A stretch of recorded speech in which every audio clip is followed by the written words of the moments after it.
একটা জিনিস স্পষ্ট করা দরকার, যেহেতু বিএনপি জাতীয়তাবাদী রাজনীতির কথা বলে, তাই তার রাজনীতির মধ্যে বিল্ট ইন আছে সে অন্য দেশের প্রসঙ্গে কি আচরণ করবে, বিশেষ করে ভারতের মতো দেশের প্রসঙ্গে। এটা ঠিক আছে, এটা রাজনীতির প্রশ্ন। আওয়ামী লীগের সময় গত 15 বছরে শেখ হাসিনা যা করেছেন, এটা এই দলটার এমনি ঐতিহাসিকভাবে ভারতের সাথে নতজানু নীতি নেওয়ার প্রবণতা আছে, কিন্তু এর চেয়ে নতুন জিনিস যেটা যুক্ত হয়েছিল, এটা একটু বলা দরকার। সেটা হলো নির্বাচন ছাড়া ক্ষমতায় থাকা। শেখ হাসিনা যেহেতু অবৈধভাবে ক্ষমতায় আছে, শেখ হাসিনার সাথে ভারতের ডিল এটা হয়েছে, তোমাকে আমি ক্ষমতায় রাখবো, তার জন্য যা যা করা তা করবো, বিনিময়ে তুমি তোমার সবকিছু দেবে। ইনফ্যাক্ট শেখ হাসিনা স্লেভের মতো তার সেই সাহায্যটা করেছেন। সো এটা যে শুধুমাত্র আওয়ামী লীগ এককভাবে ব্যাপারটা হয়েছে তা না। তো তার মানে টেকনিক্যালি বলতে পারি বেগম খালেদা জিয়া, এটা হাইপোথেটিক্যাল ব্যাপার, এটা একটা থট এক্সপেরিমেন্ট, তিনিও শেখ হাসিনার মতো রাতে সিল মেরে ক্ষমতায় যদি থাকতে চাইতেন, পরিণতি হয়তো কম বেশি একই হতো। তাহলে এটা একটা ফ্যাক্টর। কিন্তু যে কথাটা আপনি বলছেন, এটার সাথে আমি একমত যে ঐতিহাসিকভাবে বিএনপির এই রাজনীতিটা ছিল।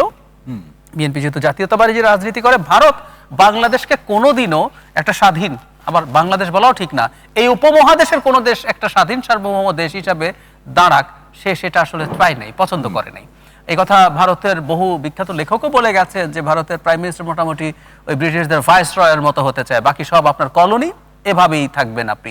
না হয় বাংলাদেশে অবৈধভাবে শেখ হাসিনা ক্ষমতায় ছিলেন, কিন্তু যেখানে যেখানেও বৈধভাবে নির্বাচন হয়েছে এই সাবকন্টিনেন্টে, সেখানেও সে তার মতো করে কাজ করতে চেয়েছে।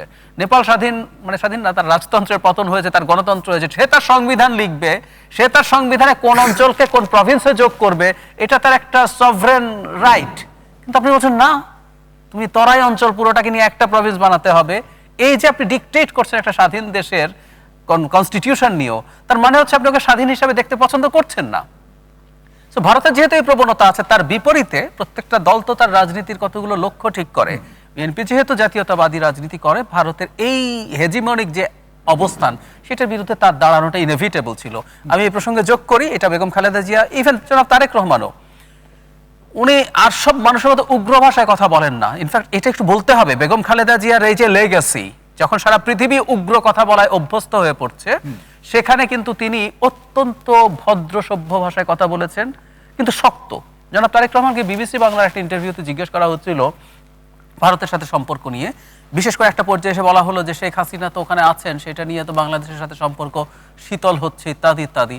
জনাব তারেক রহমান বলছেন যে ভারত এটা ফেরত না দিলে, এদেশের জনগণ যদি ভারতের প্রতি শীতল সম্পর্ক চায়, আমি এই দেশের জনগণের সাথেই থাকব। তার মানে ওই যে বললাম যে আপনাকে ওই সম্মানটা দিতে হবে, এবং ওই সম্মানটা নিশ্চিত করা, এটা বিএনপির রাজনীতি গোড়া থেকে। এবং বিএনপি যেহেতু অবৈধভাবে ক্ষমতায় ছিল না, অবৈধভাবে ক্ষমতা আসা একটা কন্টিনিউ করার একটা সুযোগ এসেছিল। আমি একটু বলি, 96 সালের 15 ফেব্রুয়ারি নির্বাচন নিয়ে অনেক সমালোচনা অনেকে করে। এই নির্বাচনটা ইনএভিটেবল ছিল। বেগম খালেদা জিয়া বা বিএনপি যখন এই দাবি শেষ পর্যন্ত মেনে নিল যে তত্ত্বাবধায়ক সরকার তারা করবেন, তখন কিন্তু সংসদে 2/3 সংখ্যাগরিষ্ঠতা হতো না, কারণ আওয়ামী লীগ রিজাইন করেছে। আচ্ছা, নির্বাচনটা তো উনি করে ফেললেন। সংবিধান অনুযায়ী 5 বছরের সরকার ক্ষমতায় থাকার কথা ছিল। 14 সালে 5 জানুয়ারি নির্বাচন আগে শেখ হাসিনা বলে নাই যে এটা একটা নিয়ম রক্ষার নির্বাচন। যখন নির্বাচন হয়ে গেল, উনি কিন্তু গায়ের জোরে থেকে গেলেন। খালেদা জিয়া পারতেন না? পারতেন। অনেকে বলে আওয়ামী লীগ নাকি বিরাট আন্দোলন করে। আমি যদি বলি 94 থেকে আন্দোলন শুরু হয়েছে, বিএনপি কি একদিন টেনিয়র শেষ হওয়ার একদিন আগে পদত্যাগ করাতে পেরেছে? আওয়ামী লীগ পারে নাই। তো আপনি যদি বল প্রয়োগ করে থেকে যাওয়ার চেষ্টা করতেন, তাহলে আপনি চাইলে সেটাও পারতেন, যে যেহেতু আপনি 5 বছরের ম্যান্ডেট পেয়ে গেলেন, যেরকমই নির্বাচন হোক না কেন। তো সেটা উনি করেন না। এটাই বলতে যাচ্ছে, বিএনপি কোনোদিন অবৈধভাবে যেহেতু ক্ষমতায় ছিল না, সুতরাং সে চোখে চোখ রেখে এই কথাটা বলার সক্ষমতা তার, সেই সাহস তার ছিল।